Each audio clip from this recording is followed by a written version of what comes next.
Hey everybody, Cool Marine here. So it's time. We finally made it to the day. It's been 995 years until today. You know what today is? We're gonna start it. It is dun, dun, dun. That's right, New York Beauty time. So yeah, I made a couple of blocks, New York Beauty blocks, because I gotta get some practice before I get you guys to do it, okay? Because I want to teach this to people who don't know or intimidated like I was. I was intimidated. I was ducking and diving. And uh, Anitra finally put enough pressure on me. Shout out to Anitra. That's my buddy. And we're going forward, okay? So, first things first. So, I wanted to go with a good size block. I didn't want to go with a huge block, not like a 10-inch block. So somewhere around an 8-inch block I wanted to work with, because the 8-inch block gives you, a little room to work with, wiggle room, and it's not too small where the details are like really, really hard to get into, and it's not too big where you're carrying like a Captain America frisbee, okay? So we went out of a book, all right? So it's The Radiant New York Beauties by Valerie Wells. So we're making a video, so the dogs are doing their thing, right? That's their cue when we start recording. And on this page 33, all right, and page 33 of the book, let's go to 33 here. She has this, all right?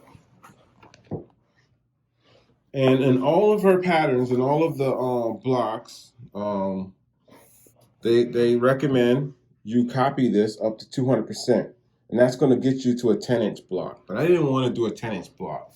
So I went to about, on the printer, I had these choices that I could go 110, 125. And 155 on the printer puts you at about 8 inches in size on the block. And I think that's perfect, okay? So next thing I did was I took this, I copied this sheet, right? And then I cut out, when I got a copy of this exact sheet, just like this right here on my book, then I cut out each individual part, piece by piece. I put it on the printer at 155. Then you get a copy of that. Then once it comes out, then run copies of it. Okay, so now this piece right here, block C and block A. You don't need that many of. You can use those as templates. All right. Here we go. We can put it on here. Probably looks better on the book.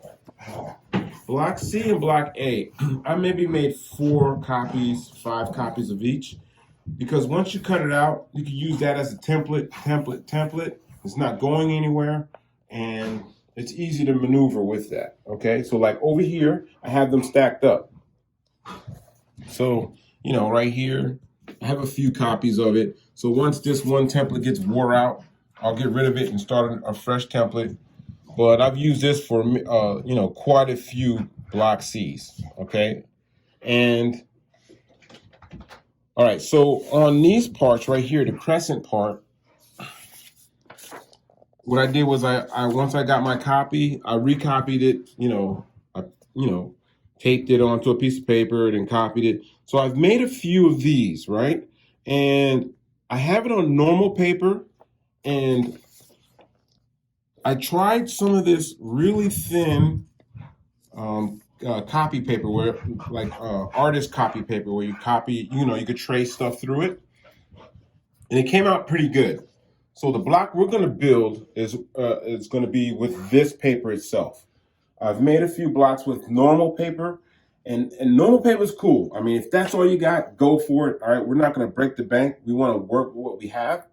But if you have tracing paper and your printer can handle pushing that tracing paper through itself, then go for it, okay? And the only reason why I say go for it is because it's a lot easier to peel these paper pieces off than it is normal paper, all right? Normal paper has a tendency to be a little harder on your stitching, okay? And this is one of those blocks where back stitching is very important, because you're peeling paper, and the paper has a tendency of pulling that stitch out if you're not careful, okay? So when you're using the tracing paper, the hand tracing paper, it's a lot easier It's a lot less aggressive on your stitches, and we're gonna use this to teach you how to build your block with. Okay, but if all you have is regular paper, go for it. All you got to do is just be a little careful when you're peeling that paper along your stitch lines and stuff. Okay, so first things first. If you want to build like a 10-inch block, go for it. It's okay. All right.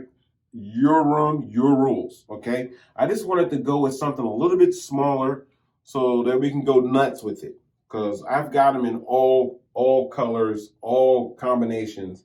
And what I'm going with on my fabrics, on my piecing is I'm gonna go with batiks only, batiks, all right, and solids for the spikes, okay? So I went with kind of solids on spikes and batiks everywhere else. And don't ask me why, it's my room, my rules, okay? So what I did was I got a head start on you guys because I needed to get a head start because this thing was like, it was beating me up, all right? And I knew I wanted to teach it, but I also want to know what I'm talking about when I teach it, when I taught it, I'm sorry. So what I did was I made a few blocks, right? And I have this book, and in this book I have these clear sheets of you know, where you put paper in, I don't know, it's clear, transparent sleeves, okay? And what I did was I didn't put the blocks exactly together. I just put the combinations that I wanted, and then I slid them in the sleeves, okay? So they haven't been put together and they haven't been peeled yet, all right? So this is a sample of what we have and what we're going to be putting together for our quilt, okay? And yes, we're going to put all these together and we're going to put them all on one single quilt, all right? This is what we have. And now these combinations were put together by my CFO and producer, the wife, okay? Because a guy like me, you know, I would put black with black, white with white. I don't have that kind of eye. So she has a really distinguished eye when it comes to putting this stuff together. And it went together really nice. So this is what we're going to be working with, all right? So when we come back or when we start, you know, we're going to be pulling it out the sleeve and we're going to be running it on the machine, sending stitches downrange, and we're going to be going for it, okay? So what we're going to do is we're going to be building a sample block with some colors that I have set out already, and we're going to be I'm going to be introducing you to a tool that I just learned how to use called the Curve Master. And there's a couple of techniques when you're putting curved pieces together. You know, you can pin. There's a tape technique that you can use, and the Curve Master. Me, I've got to go potato head style. I'm going to use the Curve Master because it's easy. All right. You got to quilt smarter, not harder. Okay. And I love that tool. So when we start, I'm going to show you what it is, how to use it, and we're going to go forward from here. Okay. So here's another thing too. So this thing also came with the borders. So I was printing the borders like this, right? And I was like, man, you know what? Let me go ahead and try to. So what I did was I put the borders end to end on a 17-inch sheet of paper, 17 by 11. And this came out a lot better and it's a lot more efficient, okay? This is what you get when you have it like that. And this is one of the borders. Because the quilt, you know my quilts. My quilts are large, and we're going to need a lot of border. So I've been doing this for maybe a couple of days. Not very many days. Not that many days, but it's been a couple of days. But the one thing is, man, I love it. I fell in love with it. My wife's like, oh, you like that one, huh? And I'm like, yeah, I like it. So paper piecing obviously is something that's sticking.